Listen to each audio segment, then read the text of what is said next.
जय हिंद। मैं निसार अहमद। आप देख रहे हैं विश्व मानवाधिकार परिषद न्यूज़ एंड एंटरटेनमेंट। जो गरीब, बेसहारा, मजबूर, बेबस लोग कोरोना वायरस का सही तरह से इलाज ना कर पा रहे हो और जो अंतिम संस्कार ना कर पा रहे हो, विश्व मानवाधिकार परिषद उनकी हर तरह से मदद के लिए तैयार है।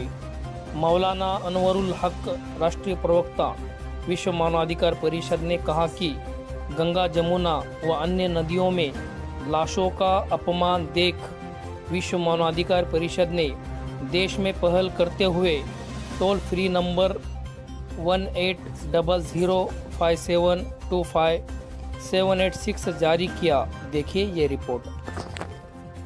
आज वर्ल्ड ह्यूमन राइट काउंसिल यानी विश्व मानव अधिकार परिषद के बैनर तले एक टोल फ्री नंबर जारी किया जा रहा है और वेबसाइट जारी की जा रही है कि जो देश के अंदर हालात हैं और लोग अपने शव का अंतिम संस्कार नहीं कर पा रहे हैं, न कब्रिस्तान में सही तरीके से दफना पा रहे हैं, और बहुत जगह देखा गया है कि सड़कों पर, जंगलों में, गंगा में, यमुना में लोग अपने लाशों को इसी तरीके से बहा रहे हैं। तो ये बहुत ज़्यादा गलत हो रहा है। और हमने ये भी देखा है कि अलग अलग सरकारों ने गंगा पर, जमुना पर और दूसरी नदियों पर फोर्स लगा रखा है। जो फोर्स उन्होंने वहाँ पर लगा रखा है, उनके ऊपर जो खर्च आ रहा है, अगर उसी खर्चे से अंतिम संस्कार किया जाए तो यही पैसा ज़्यादा हो जाएगा। और फिर अभी प्रदेश सरकार ने एक आदेश जारी किया है नगर पालिका, नगर पंचायत के लिए कि जो कोरोना से होने वाली मौतें हैं और उनके पास सर्टिफिकेट है, तो नगर पालिका और नगर पंचायत उनके अंतिम संस्कार में सहयोग करें। तो हमारी एक तो ये मांग है कि उसमें सर्टिफिकेट की आवश्यकता ना पड़े, क्योंकि अगर कोई आदमी घर पे दम तोड़ता है और उसको कोरोना है तो वो कहाँ से सर्टिफिकेट बनवाएगा। अन्य गंभीर बीमारियों के अंदर लोग दम तोड़ रहे हैं, वो कैसे सर्टिफिकेट बनवाएंगे? उनकी हैसियत नहीं है, खाने को नहीं है, वो कैसे अंतिम संस्कार कर पाएंगे भाई? तो हमारी ये अदबन गुजारिश है। हमारा वर्ल्ड ह्यूमन राइट काउंसिल सरकार के साथ, शासन प्रशासन के साथ पूरा सहयोग करने के लिए तैयार था, है और रहेगा। इसीलिए हमने देश की हालत को देखते हुए ये टोल फ्री नंबर जारी किया है 180057257786 180057257786। अगर कोई अपने मरीज का कोरोना के अंदर इलाज नहीं करा पा रहा है, वो इस टोल फ्री नंबर पे कॉल करें।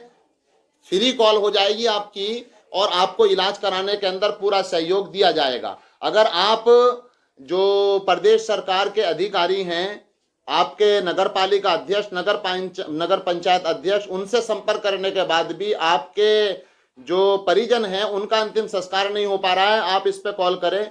वर्ल्ड ह्यूमन राइट काउंसिल और उसकी पूरी टीम, जिसमें mister doctor MR Ansari national president, mister doctor IS Haji Jama और mister Parsoon Goswami national secretary, mister Haleem Khan sahab, mister Ram Akbal Bahadur Singh और अन्य टीम के जो मेंबर और राष्ट्रीय स्तर के पदाधिकारी हैं, वो पूरा सहयोग करने के लिए तैयार हैं। और ये वेबसाइट है, अगर आप इस पर कॉल नहीं कर पा रहे हैं तो www.vmpgov.com, आप इसके ऊपर अपनी समस्या, अपनी परेशानी लिख करके डाल सकते हैं। तत्काल जहां पर भी आप देश में हैं, आपको मदद पहुंचाने का काम विश्व मानव अधिकार परिषद करेगा।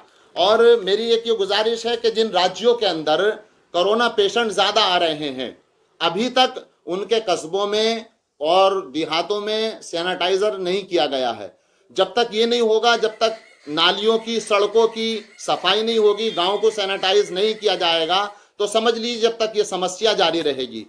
और एक बात, अगर हमें इस देश से कोरोना का खात्मा करना है तो हमें उस नीति को अपनाना होगा जो अन्य देशों ने अपनाई, जैसे चाइना ने अपनाई, जैसे इंग्लैंड ने, अमेरिका और अन्य देशों ने अपनाई है। उन्होंने अपने यहाँ कोरोना टेस्टिंग ज़्यादा की है, हमारे यहाँ कोरोना टेस्टिंग कम की जा रही है, ताकि आंकड़े सच्चाई के साथ सामने ना आ सके। इस तरीके से हम कई सालों तक कोरोना पर काबू नहीं पा सकते। गांव में तरीके से ईद, दीपावली या होली, अलग अलग त्योहारों के लिए आप मस्जिदों का, मंदिरों का, गुरुद्वारों का इस्तेमाल करते हैं। वहां से लाउड स्पीकर से ऐलान कराया जाता है कि नमाज घर में पढ़ें या फिर अपनी दुकानें, मार्केट बंद रखें। आप इसी तरीके से ऐलान भी तो कर सकते हैं कि भाई अपने जो लोग मरीज हैं बुखार के, नजले के, खांसी के, टाइफाइड के, वायरल के, डेंगू के, आप उनको निकालिए और जाकर करके उनका चेकअप कराइए जितनी जल्द हो सके। अगर आप टेस्टिंग ज्यादा मात्रा में नहीं करा पाएंगे तो आप कोरोना पर कभी भी काबू नहीं पा सकते। और जिन लोगों की रिपोर्ट कोरोना पॉजिटिव की आ रही है उनको बेहतर इलाज दिया जाए,